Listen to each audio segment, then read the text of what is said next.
The sound of my granddaughter's laughter used to be the purest thing I knew, a little bell of joy that could cut through any fog of sadness in my heart.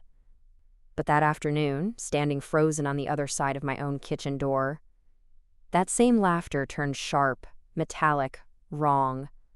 It was the soundtrack to my execution. No, silly, Grandma doesn't own anything. My daughter-in-law's voice, Sarah's, was a syrupy sweet poison, meant for a child's ears but lethal to a woman's soul. All of this big, pretty house, it's ours now. Grandma just lives here, because we're nice. I felt the cold of the porcelain mug in my hand, the one that said, "World's Best Nana," that Lily had painted for me last summer. The heat of the tea inside was the only thing that felt real, the only thing anchoring me to the spot, preventing me from shattering into a million pieces on the welcome mat I'd cross-stitched myself 20 years ago. Lily's small voice, curious and uncomprehending, asked, "Like a sleepover?" Sarah's laugh was a light, tinkling thing, so practiced, so false. I could picture her smoothing a hand over her sleek blonde ponytail, the diamond tennis bracelet my son, Mark, had bought her for their 10th anniversary glinting under the recessed lighting they'd installed without asking me. Kind of, sweet pea, but a very, very long one. She's getting older, and she doesn't have any money of her own. We have to take care of her. She's a bit of a burden, but we do it because we're family, and that's what family does. It's our little secret, okay? We don't say that word to her. It would hurt her feelings. Burden. The word hung in the air, seeping through the crack in the door, thicker than the smell of the lemon zest cookies Sarah was baking, a performance of domestic perfection. It attached itself to me, a label written in acid. Burden. I, Evelyn Price, who had wiped their fevers, funded their first failed business venture, signed over the deed to this house to help them secure a loan, who had loved them with a ferocity that was my greatest strength and, I was finally seeing, my most profound weakness. I took a step back, the old floorboard on the porch creaking under my weight. The conversation inside stopped. A moment later, the door swung open, and Sarah stood there, her face a perfect mask of welcome, not a single crack in the foundation of her lie. "Evelyn, you're back from your walk. We were just having a snack. Lily, tell Nana about your day at school." She didn't meet my eyes. She never really did anymore. Her gaze was always just over my shoulder, assessing, calculating, already moving on to the next thing. I forced a smile, my face feeling like cracked clay. I leaned down and gathered Lily into a hug, inhaling the scent of baby shampoo and sugar cookies, a scent that now smelled like betrayal. "Tell me all about it, my love." I whispered into her hair, my voice steady, a miracle in itself.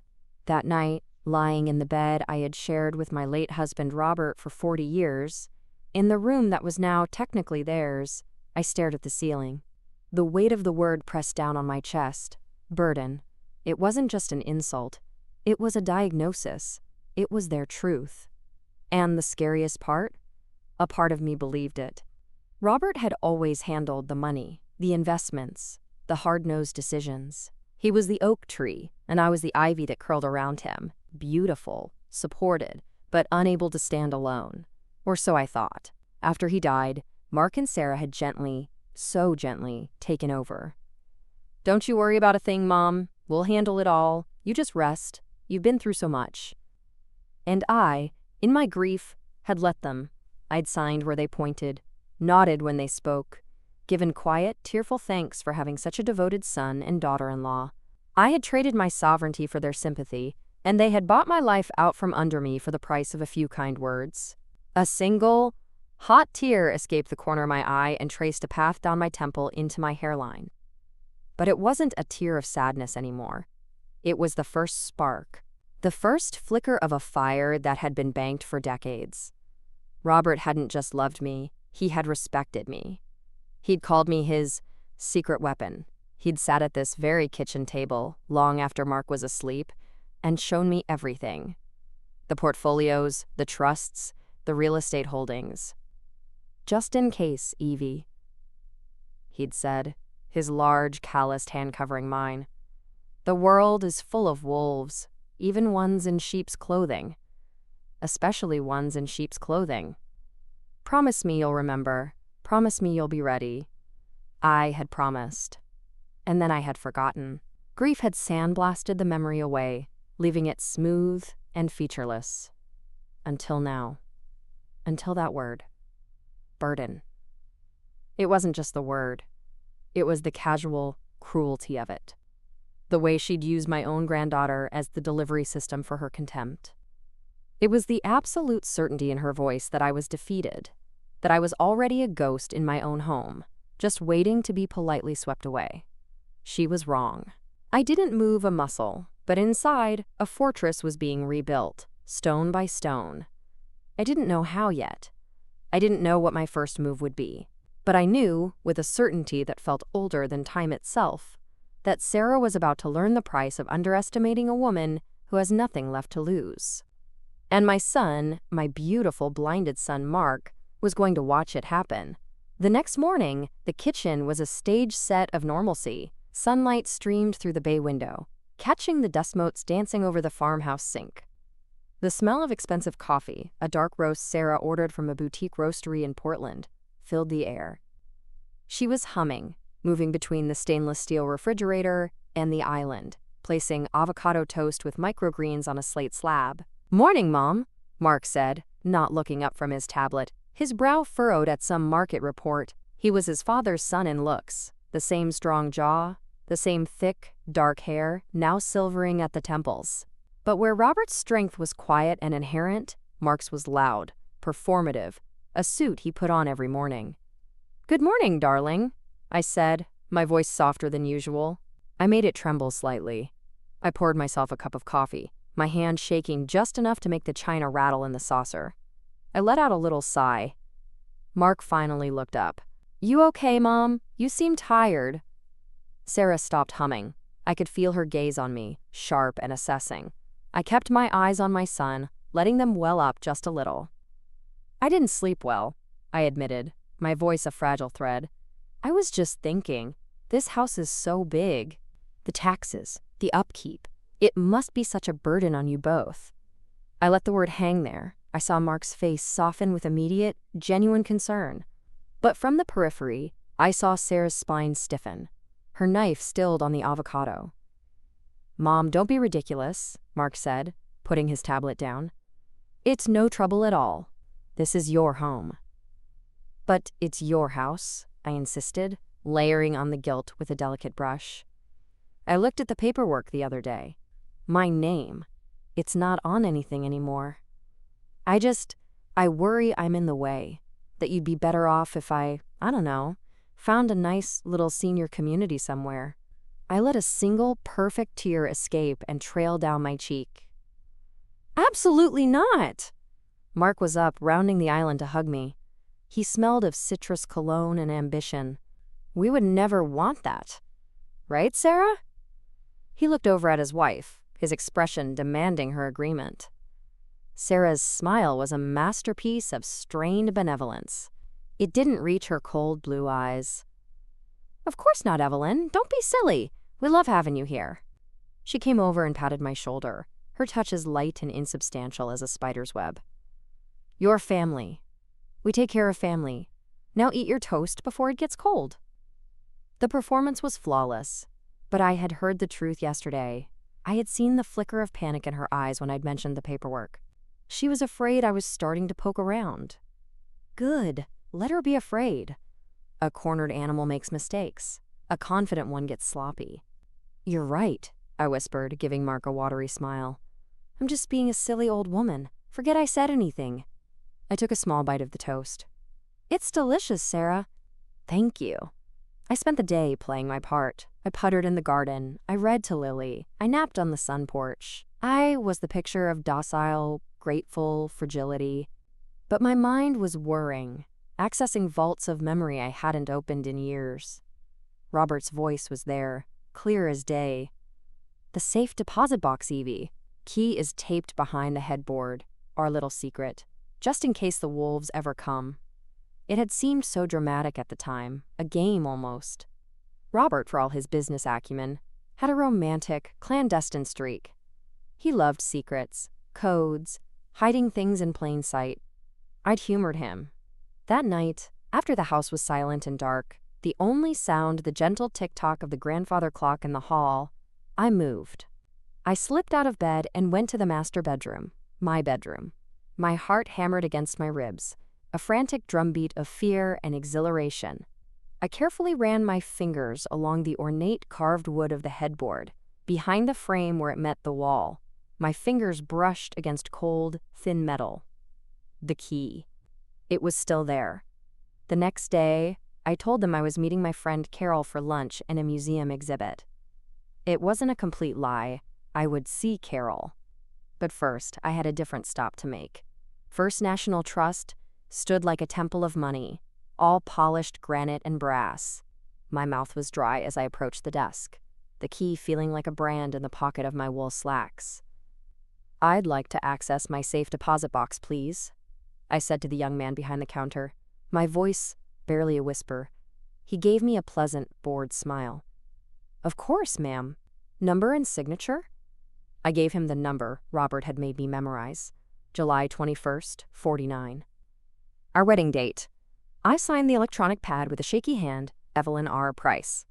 He led me through a massive, vaulted door into a room of small, identical metal doors. He inserted his key, I inserted mine, and the box slid out. It was heavier than I expected. He left me in a small, private room with a table and a chair. The door clicked shut. The silence was absolute. My hands trembled as I lifted the long metal box onto the table and opened the lid. There was no stack of cash, no bag of jewels. That wasn't Robert's style. Instead, there were documents.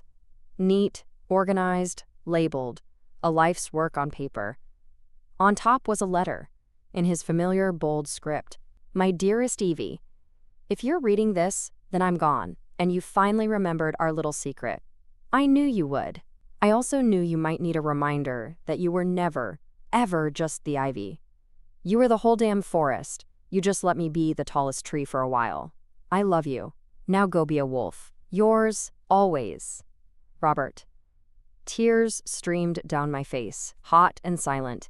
He knew. He always knew. I wiped them away, a new strength solidifying in my bones. I began to sift through the papers. There was the original, unaltered deed to the house, the one that showed it was held in a trust, my trust, with very specific, ironclad conditions for its use. The deed Mark had me sign was a fraudulent copy, a sleight of hand designed to transfer full ownership to him and Sarah. There were bank statements for accounts I never knew existed, in my name only, with balances that made me dizzy. Robert had been quietly siphoning profits from his business for years, building a fortress for me. And then, at the very bottom, a single, sealed envelope. On the front, in Robert's handwriting, it said, "For the nuclear option." I sat in that sterile, silent room for a long time, holding the evidence of my husband's profound love and my family's profound betrayal. The scales had not just been balanced, they had been upended. I was no longer a burden. I was the bank. I was the landlord. And I was about to call in the debt. I met Carol for lunch as planned. She chatted about her grandchildren, her book club, the mundane details of a peaceful life. I nodded and smiled, but inside, I was a different woman. The woman Robert always knew I was. When I got home, Sarah was waiting. She had that look on her face, the one I'd come to recognize. The look of someone about to administer a small, casual dose of poison. "There you are," she said, her voice dripping with false warmth. "We were starting to worry. You know, at your age, being out for so long, it's taxing. We just want to make sure you're taking care of yourself." I looked at her, really looked at her. I saw the fine lines of cruelty around her mouth, the avarice in her cold eyes. I didn't flinch. I didn't look away. "Thank you for your concern, Sarah," I said, my voice calm, steady, devoid of its usual quaver. It was the first time I hadn't responded with deference or gratitude. It threw her off balance. A tiny frown flickered between her perfectly sculpted eyebrows. "Of course," she said, recovering quickly. "It's just, well, Mark and I were talking. Now that we're the homeowners, we think it might be time to convert the sunroom. Make it a proper home office for him. It doesn't get much use these days anyway." It was my favorite room, the room with the best light for my painting, The room where Robert and I would have our evening tea. The room where Lily and I built our Lego castles. She wasn't just claiming space. She was erasing me. I held her gaze. I let a small, cold smile touch my lips. "We'll see," I said, my tone non-committal, laced with a new, unspoken authority. Then I turned and walked upstairs, leaving her standing in the foyer, her mouth slightly agape, the first seed of doubt perhaps taking root in her meticulously curated world. The game had begun, and for the first time, I was holding all the cards. I just had to learn how to play them. The following weeks were a masterclass in passive-aggressive warfare. Sarah's comments became more pointed, her concerns more frequent. She started organizing my things, which meant moving them, boxing them up, making my presence feel temporary. A small porcelain figurine my mother had given me, a little ballerina, disappeared from my bedside table. When I asked about it, Sarah gave me a blank look. "That old thing? It looked so chipped and dusty, Evelyn. I thought it might be a health hazard. I'm sure it's in a box somewhere. I'll look for it when I have a moment." She never did. Mark was oblivious, lost in his world of mergers and acquisitions, seeing only the perfect life his wife presented to him. He'd kiss my cheek absently, tell me I looked well, and disappear into his study. The distance between us, once filled with love and shared grief, was now a chasm I was secretly building a bridge across. My days were a double life. In the morning, I was Nana Evelyn, baking cookies, folding laundry, the gentle, fading matriarch. In the afternoons, after claiming I needed a rest, I would lock my bedroom door and get to work. The documents from the safe deposit box were my Bible. I spent hours studying them, cross-referencing dates, tracing the flow of money. Robert's lawyer, an old bulldog named Arthur Finch, had retired to Florida. I found his number and called him. The conversation was stilted at first. He was wary, protective of his former client's privacy. But when I mentioned the trust, the deed, and the phrase nuclear option, his tone changed completely. "Evelyn?" he said, his voice gravelly with age and surprise. "My God, woman, I thought you'd decided to let sleeping dogs lie." "The dogs are awake, Arthur," I said, my voice low, "and they've been eating very well, at my table." He was silent for a long moment. "I'll be on the next flight," he finally said. "Don't do a thing. Don't say a word. We'll meet, somewhere discreet." We met in a quiet corner of a public library, a world away from the gleaming offices of Mark's lawyers. Arthur Finch looked older, frailer, but his eyes were the same sharp, intelligent eyes I remembered. He spread the documents out on the table between us, his gnarled fingers tracing the lines of text. "Robert was a brilliant man," he murmured, almost to himself. "Paranoid as hell, but brilliant. He set this up years ago. He was worried, you know, not about Mark, but about influences." "Sarah," I stated flatly. "He never liked her," Arthur confirmed. "Said she had. Acquisition eyes. He wanted you protected, no matter what. This trust," he tapped the paper, "it's airtight. The house was never theirs to take. The document you signed was a forgery. We can prove it. The notary's seal is a fake. The witness signatures are, well, let's just say, I doubt very much that the late Chief Justice Warren Burger was available to witness a property transfer in 2023. A hysterical laugh bubbled up in my throat. They hadn't just betrayed me, they'd been stupid about it. Arrogant. They never thought I'd look. "What about the money?" I asked. "The accounts?" Arthur's smile was grim. "All in your name, untouchable. They've been paying the property taxes, the mortgage, all of it, with money that was technically yours. From the rental income of the commercial property, Robert also left you. They've been your tenants, Evelyn, not the other way around, and from the looks of it, they've been late on the rent." The world tilted on its axis. The sheer, breathtaking audacity of it. They had moved into my house, used my money to pay for it, and had the gall to call me a burden. The fire in my chest burned white hot. "What do we do?" I asked, my voice steel. "We proceed carefully," Arthur said, folding his hands. "We have to assume they've intertwined their finances with yours in other ways. We need a full forensic audit. We need to document everything. We build a case, brick by brick. And then," he looked at me, his eyes gleaming, "then we drop the bomb." I left the library feeling like I had swallowed a sun. I had power. I had an army of one, but it was an army led by a legal pit bull and funded by a dead man's love. I wasn't just going to win my house back. I was going to take everything from them. I was going to show them what a real burden looked like. The confrontation happened on a Sunday. The smell of roast chicken filled the house, a cruel parody of a family dinner. Lily was at a friend's house. The stage was set. Sarah started it. She placed a brochure for Silver Pines Senior Living Community next to my plate. It showed smiling, silver-haired couples playing boche ball. "I was just thinking, Evelyn," she said, her voice syrupy. "A place like this, wouldn't it be wonderful? So many people your own age. Activities. You wouldn't have to be so lonely here all day." Mark looked up from carving the chicken, a frown on his face. "Sarah, we talked about this. Mom's not going anywhere." "I'm just thinking of her well-being, Mark," Sarah insisted, her voice taking on a hard edge. "It's not healthy for her to be so isolated. And frankly, the constant worry is a lot for us to handle. We have our own lives, our own future to think about." I put my fork down. The sound was quiet, but it cut through the tension like a gunshot. Both of them looked at me. "My future seems to be a popular topic of conversation," I said, my voice calm, conversational. "It's funny, I've been thinking about it too." Sarah's eyes narrowed. "Oh?" "Yes," I said, taking a sip of water. "I've been going through some of Robert's old papers, getting my affairs in order. It's so important, don't you think? To be prepared." I saw the blood drain from Sarah's face. Mark just looked confused.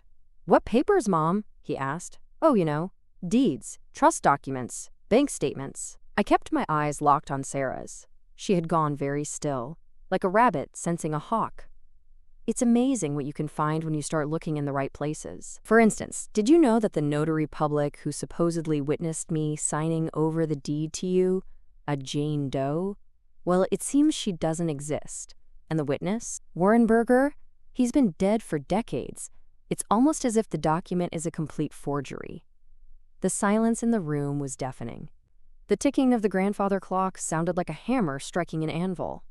Mark looked from me to Sarah, his confusion deepening into dawning horror. "What is she talking about, Sarah? Forgery? What document?" Sarah found her voice, but it was a shrill, panicked thing. "She's confused, Mark. She's old, she doesn't know what she's saying. This is exactly what I'm talking about. The delusions, the paranoia." I didn't raise my voice. I didn't need to. "I'm not confused, Sarah. I have the original deed. I have the trust documents. I have statements from the bank accounts you've been using to pay the mortgage on my house. The accounts that are in my name. You haven't paid a dime of your own money, have you? You've been living here, rent-free, on my dime, and you had the unbelievable gall to call me a burden." Mark stood up so fast his chair screeched against the floor. "Mom, stop it! That's enough!" He was defending her. Even now, he was choosing her. But the dam had broken. All the humiliation, the condescension, the whispered insults, the stolen heirlooms, it all came pouring out of me, cold and precise. "You moved my things. You whispered poison in my granddaughter's ear. You tried to erase me from my own home, from the life my husband built for me. You are a thief and a liar." Sarah shot to her feet, her face a mask of rage. "You stupid, senile old woman, you have no idea what you're doing. That house was ours. Mark deserved it. You were just going to waste it, let it rot around you. We saved you from yourself." "Sarah," Mark gasped, appalled. "And you," I said, turning my gaze to my son. My heart was breaking even as I spoke, shattering into 1,000 jagged pieces. "You let her. You stood by and you let her do it. You watched her demean me, belittle me, and you said nothing. Your father would be ashamed of you." The words hung in the air, the ultimate condemnation. Mark flinched as if I'd struck him. "Get out," I said, my voice dropping to a whisper that was somehow more powerful than a shout.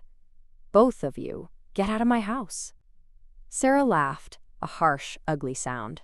"Your house? You can't be serious. You have nowhere to go. You have no money. You're nothing without us." I finally smiled. It was a small, cold, terrible smile. "We'll see," I said. "Won't we?" The next morning, a formal eviction notice, delivered by a stone-faced process server, was taped to the front door. It gave them 30 days to vacate the premises. It was signed by me, Evelyn Price, landlord. The war was declared. The battle had just begun. And I was just getting started. The quiet, gentle widow was gone. In her place was someone new, someone forged in fire, someone who remembered how to be a wolf. The days that followed the serving of the eviction notice were a study in surreal tension. The house, once a place of false comfort, became a war zone of silent treatments and slammed doors. Mark vacillated between a cold, bewildered anger directed at me and frantic, hushed arguments with Sarah that echoed through the heating vents. I'd hear the low, urgent rumble of his voice, followed by her sharper, defensive hisses. I kept to my routine, a portrait of serene indifference. I'd water my plants, hum old tunes, and smile vaguely when they passed me in the hall. My calmness seemed to infuriate Sarah more than any outburst could have. She'd glare at me, her eyes red-rimmed from lack of sleep, and, I suspected, from crying. The performance was over. The mask was off, and beneath it was a woman terrified of losing her ill-gotten gains. One afternoon, I was in the kitchen making myself a cup of tea when Mark cornered me. His face was pale, his expression a messy collage of hurt and accusation. "Mom, we need to talk about this insanity," he began, his voice tight. "You can't actually be serious about throwing us out. About Lily? Your own granddaughter?" I stirred honey into my tea, the spoon making a gentle clinking sound against the china. "The notice seems fairly serious, Mark, and it's not me throwing you out. It's the law. You're trespassing on my property." He flinched at the word, trespassing. "Your property? Mom, you signed the papers. You wanted us to have it. You said it was too much for you. Don't you remember? We were helping you." I looked at him then, really looked at him. I saw the little boy who used to crawl into my lap after a nightmare. I saw the young man Robert had taught to throw a spiral pass in the backyard. And I saw the stranger he had become, a man who could look the other way while his wife systematically dismantled his mother's life. "I remember a great many things, Mark," I said softly. "I remember your father sitting at this very table, explaining to me that this house was held in a trust for my lifetime and then for my descendants. I remember him telling me that the trust was irrevocable, that it couldn't be sold or transferred without the consent of the trustee and a probate judge. I remember him making me promise to never, ever sign it away." I took a slow sip of my tea. "What I don't remember is you or your wife ever explaining to me that the document you put in front of me was a fraudulent piece of paper that would disinherit my own grandchild." The color drained from his face. That's not what happened. You're confused. The trust that was dissolved years ago, before Dad even died, he told me." "Did he?" I asked, my voice still gentle. "Or did Sarah tell you he did? It's interesting, the things we choose to believe when the truth is inconvenient." He opened his mouth to protest, but no sound came out. The doubt, the horrible, creeping doubt, was finally there in his eyes.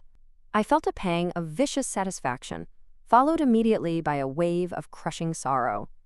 This was my son, my child. And we were here, in this broken place. "She loves me, Mom," he whispered, his voice breaking. "She's done so much for me. For us." "I'm sure she has," I said, my tone flat. I put my cup down. "You have 27 days, Mark." I left him standing there, a lost little boy in a man's expensive suit, and went upstairs. My heart was a stone in my chest. Arthur Finch was a whirlwind of activity. He hired a forensic accountant, a severe woman named Ms. Davison, who looked like she could audit a ghost and find discrepancies. They descended upon our lives like archaeologists, excavating a crime scene. They combed through years of bank records, credit card statements, tax returns. The picture that emerged was uglier than I could have imagined. It wasn't just the house. Sarah had been methodically funneling money for years. Small amounts at first, then larger ones. Consulting fees, paid to shell companies that led back to a cousin of hers. Home improvement costs that were triple the actual invoices. My money, Robert's money, had been paying for her designer clothes, her luxury spa memberships, the down payment on a Porsche Cayenne she'd told Mark was a lease. But the true masterpiece of her avarice was yet to come. Ms. Davison called me and Arthur into her temporary office, a conference room at a discreet law firm downtown. Her face was grim. "Mrs. Price," she said, pushing a document across the table toward me. "Do you recognize this?" It was a life insurance policy, taken out on me, for $2 million. The beneficiary was listed as the estate of Mark Price. I stared at it, my blood running cold. "I've never seen this before in my life," I whispered. "We didn't think so," Arthur said, his voice like gravel. "The signature is a forgery. A good one, but a forgery nonetheless. The medical information was falsified. They made you seem much sicker than you are." Ms. Davison tapped another paper, and we found the premiums. They've been paying them for the last 3 years, with funds withdrawn from your investment account. The room swayed. 3 years. They had been paying for a policy on my life with my money for 3 years. It was no longer just about property or money. It was about my life. The unspoken question hung in the air, cold and horrifying. Were they just waiting, hoping for a convenient accident, a sudden illness? I thought of the little comments. "At your age, a fall could be fatal. You really shouldn't drive anymore, Evelyn. Your reflexes are so slow. This new medication, are you sure the dosage is right?" They had been laying the groundwork, not just financially, but psychologically, preparing everyone, including me, for my inevitable, timely decline. I had to get out of the house. I couldn't breathe under the same roof as them. I told them I was spending the weekend with Carol to give us all some space to cool off. They barely acknowledged me. Sarah was too busy packing expensive china into boxes, her movements sharp and furious. Mark was holed up in his study, drinking. I didn't go to Carol's.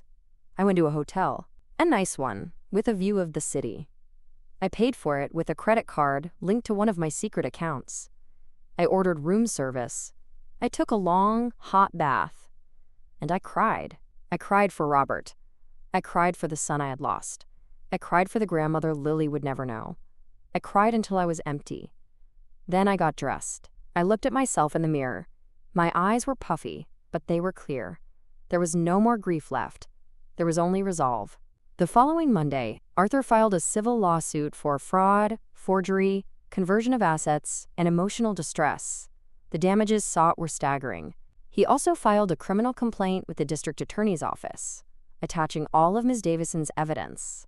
The response was swift and brutal. A week later, 2 police officers arrived at the door. Sarah answered, her face a careful mask of polite confusion. It melted into sheer, unadulterated terror when they stated her name and read her rights. They handcuffed her right there in the foyer, in front of God and everyone. Mark stood frozen, his face a mask of shock, as they led his wife, sobbing now, to the squad car. It was a scene of utter humiliation, played out on our perfectly manicured lawn for all the neighbors to see. The next month was a blur of legal proceedings. Sarah was charged with a litany of felonies. She was released on bail, but she was a pariah. The community that had once admired her now gossiped about her with vicious delight. Mark hired a lawyer, a slick, expensive shark, who tried to argue that I was mentally incompetent, that Sarah had only been acting in the family's best interest, that I had encouraged the financial entanglement. It was a weak defense, and it crumbled under the weight of our evidence. The forged deed, the stolen money, the life insurance policy. It was a story of such profound, premeditated greed that it made the local news. Through it all, I said nothing to the press. I remained a silent, stoic figure, the wronged widow. It made me a sympathetic figure. It made them look like monsters. The final hearing was held in a packed courtroom. I wore a simple black suit. I looked every inch the dignified victim. Sarah looked hollowed out, her expensive clothes hanging on her, her makeup unable to conceal the dark circles under her eyes. Mark sat beside her, holding her hand, but he looked broken, defeated. Their lawyer made his final, desperate arguments. When it was our turn, Arthur Finch simply stood up. He didn't need to grandstand, he just submitted the evidence. The forged documents, the financial records, the damning life insurance policy. The judge, A stern-faced woman with tired eyes didn't need long to deliberate. She found overwhelmingly in my favor. She awarded me full ownership of the house, restitution for every penny stolen, plus punitive damages that would wipe out Mark's business and their personal savings. She also referred the case back to the DA for upgraded charges, citing the life insurance policy as evidence of intent that went beyond fraud. As the bailiffs led a sobbing Sarah away to be processed on the new charges, Mark finally looked at me. The connection was electric and awful. His eyes were filled with a bottomless well of pain, of betrayal, of a hatred so pure it stole the air from my lungs. "I hope you're happy," he spat, his voice trembling with rage. "You've destroyed my family. You've destroyed my life. Was it worth it? Was the house worth your son? Was the money worth your granddaughter?" The words should have eviscerated me, and a part of me, the mother part, did shrivel up and die in that moment. But the woman Robert had known, the wolf he had told me to become, stood her ground. "You did that, Mark," I said, my voice clear and carrying in the silent courtroom. "You and your wife, you made your choices. Now you live with the consequences." I turned and walked away. I didn't look back. I walked out of the courtroom, out of the courthouse, and into the blinding sunlight. The air smelled of rain and car exhaust. It smelled like freedom. It smelled like victory. And it tasted like ashes. I moved back into my house. It was silent, empty. The ghosts of their presence were everywhere. A scuff mark on the floor from where Sarah's suitcase had been dragged out, a faint ring on the desk from Mark's whiskey glass. I spent days cleaning, purging, reclaiming every inch. I hired a contractor to undo all their improvements. I put my little ballerina back on my nightstand. The financial settlement was transferred. I was a wealthy woman again. A very wealthy, very lonely woman. I see Lily on supervised visits, arranged by the court. Her mother's family has temporary custody while Sarah awaits trial, and Mark tries to pick up the pieces of his shattered life. Lily is quieter now. She doesn't laugh as easily. She calls me Nana, with a hesitant formality that breaks my heart. She is the true, innocent casualty of this war. I will spend the rest of my life trying to make it up to her, trying to rebuild that bridge, stone by painful stone. The community treats me with a kind of awed reverence. I am the woman who fought back. I am a symbol of strength. But I see the flicker of fear in their eyes, too. They wonder if they've ever underestimated their own mothers, their own wives. I have made them uncomfortable. I have disrupted the natural order. Do I regret it? Some days, in the deep silence of the night, I do. I regret the loss of my son. I miss the man he could have been, the man his father hoped he would be. The grief for that loss is a constant, dull ache. But I do not regret reclaiming what was mine. I do not regret standing up for myself. I do not regret showing my granddaughter, and any other woman who might hear this story, that no one gets to tell you that you are a burden. No one gets to diminish your light. No one gets to steal your life and call it care. They thought I was weak because I was kind. They thought I was fragile because I was gentle. They mistook my love for stupidity, and that was their fatal error. The oak tree is gone, but the forest remains, and it's full of wolves. If you're watching this, if you're listening to my story, and you see yourself in me, if you feel the subtle humiliations piling up, if you hear the whispers meant to make you feel small, if someone is making you doubt your own worth, remember my story. Remember that your kindness is not a weakness. Your love is not a flaw. It is your strength. And if anyone ever tries to use it against you, to make you feel like a burden in your own life, find your hidden strength. Find your proof. Find your wolf. And fight back. Because you, my dear, are worth fighting for.